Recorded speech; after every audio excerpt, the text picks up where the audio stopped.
Azərbaycan Milli Elmlər Akademiyası Nizami Gəncəvi adına Ədəbiyyat İnstitutunun Mətbuat Tarixi və Publisistika şöbəsinin müdiri, filologiya elmlər doktoru professor Vüqar Əhməd 52 ölkədə 130 alimin səslərini qazanaraq əsas ofisi Çinin Honkonq şəhərində yerləşən Asiya Elmlər Akademiyasına üzv seçilib.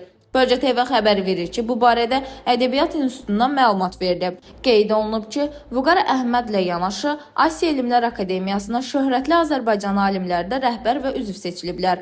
Professor Elçin Xəllov prezident, akademik Ziyad Səmədzadə və professor Ədalət Muradov, vitse-prezident professorlar Mahirə Hüseynova, Məhbubə Vəliyeva, Vahid Novruzov.